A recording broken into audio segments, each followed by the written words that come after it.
Assalamualaikum warahmatullahi wabarakatuh. Kembali bersama channel Kebaikan Inhil. Kali ini saya tidak membahas seputar PPG.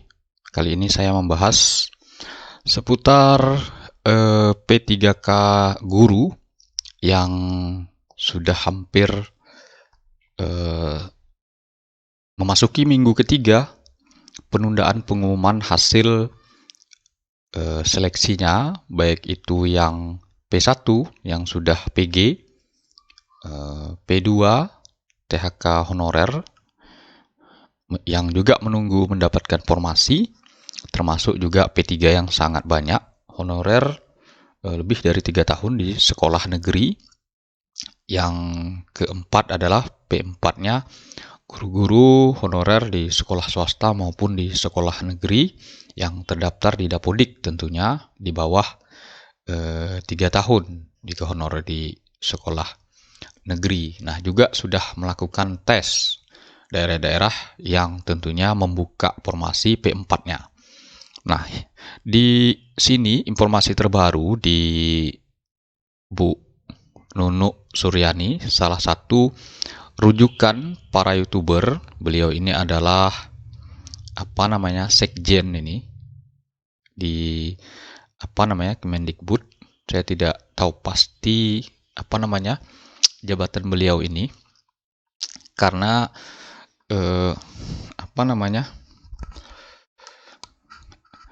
kalau di YouTuber itu sering diambil rujukan informasi dari beliau ini.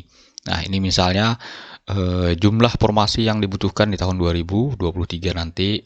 Nah, informasi terakhir itu ini seputar penundaan itu beliau men-screenshot dan juga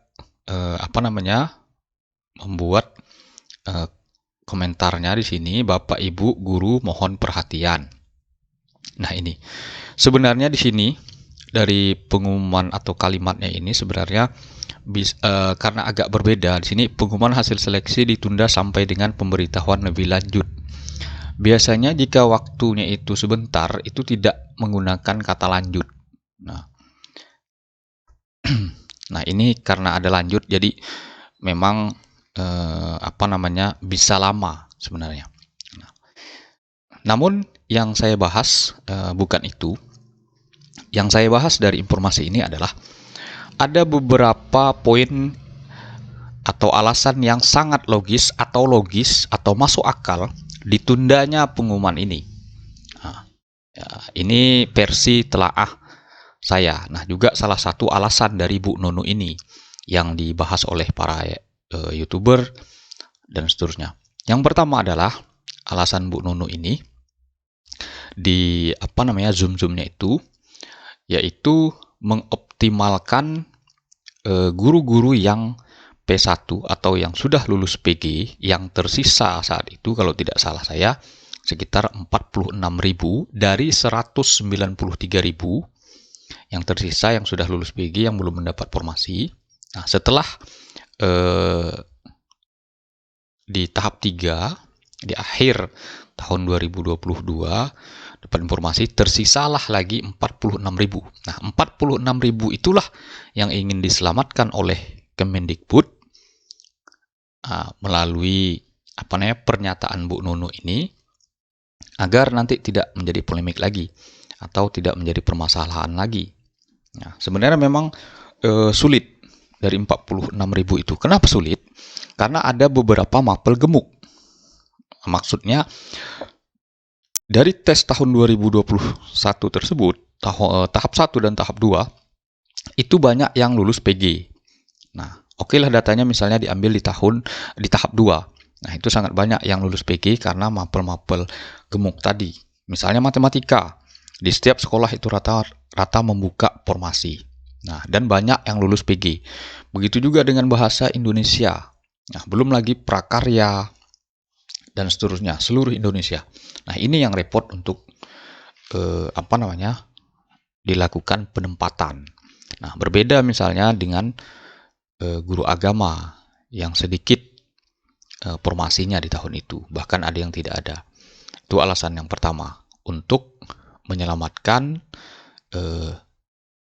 yang sudah lulus PG yang tersisa dari 193.000 menjadi 46 ribuan. Nah, yang kedua adalah jika misalnya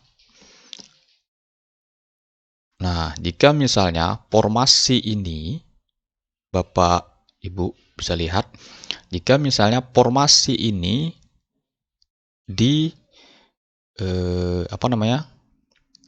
digabungkan, Bapak Ibu bisa lihat. Nah, ini adalah formasi tahun 2022 dan tahun 2023. Nah, Bapak Ibu bisa lihat, ini saya contohkan di daerah saya, Provinsi Kepulauan Riau. Nah, ini Bapak Ibu bisa lihat, ini datanya sudah pas sesuai. Di Provinsi Kepri itu formasinya didapat tahun 2022 hanya 718. Nah, totalnya ini 819. Ini tenaga kesehatan, ini tenaga teknis. Nah, ini adalah formasi khusus untuk guru. Jadi memang guru sangat diprioritaskan dan sangat banyak. 718 ini untuk guru.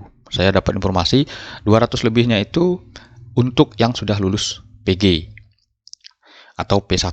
Nah, sisanya itu untuk guru-guru yang di bawahnya, THK 2 maupun P3. Makanya di Provinsi Kepri, guru yang ada di SMA, SMK, SLB itu tidak dibuka formasi umumnya atau P4-nya tidak dibuka. Semua kabupaten kota buka. Tidak semua ada mapelnya dibuka. Jadi ada yang kosong itu mereka buka. Semua kabupaten kota itu buka formasi umumnya atau P4-nya. Untuk di Provinsi Kepri itu tidak, karena banyak gurunya yang sudah kelebihan.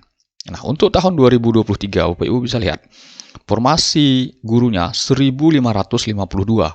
Nah, karena memang ada formasi yang banyak kosong pada saat itu, salah satunya guru agama. Nah, untuk kesehatan ini, jadi totalnya 1.600-an kurang lebih, kurang satu orang. Nah, jadi Bapak Ibu bisa lihat, nah ini formasi tahun 2023-nya. Nah, ini masuk akal. Jika misalnya formasi tahun 2023 ini langsung dimunculkan formasinya atau penempatannya, soal pengangkatan atau tidak, itu masalah teknis. Yang jelas ada kepastian. Nah, soal pengangkatan itu nanti tinggal teknis pemerintah daerah maupun pemerintah pusat. Nah, jadi dua itu yang menurut saya alasan yang sangat logis ditundanya pengumuman hasil seleksi P3K tahun 2022 tahap 3 sebenarnya. Yang sekarang sudah masuk bulan kedua akhir. Nah, selain daripada itu sulit untuk diterima. Misalnya, jika fokus pada formasi tahun 2022 ini, misalnya di sini, itu tidak mungkin bisa ditambah lagi. Misalnya yang lulus PG ada 200, sedangkan tidak ada lagi sekolah yang memerlukan guru mapel tertentu misalnya. Jadi tentu tidak bisa diletakkan di sekolah manapun, karena misalnya sudah di semua sekolah itu sudah terpenuhi. Misalnya saya contohkan matematika. Nah, di seluruh SMA, SMK, SLB, guru matematika itu sudah penuh misalnya di sekolah. Mau diletak di mana? Nah, tentu kan tidak bisa. Menyeberang ke kabupaten kota itu kan sudah tidak boleh, karena karena aturan tadi. Nah, itu menurut telaah dan hemat saya. Mungkin Bapak Ibu punya telaah dan analisa lain, nah, silakan berikan komentar. Mungkin itu saja Bapak Ibu. Demikian saya akhiri. Wassalamualaikum warahmatullahi wabarakatuh.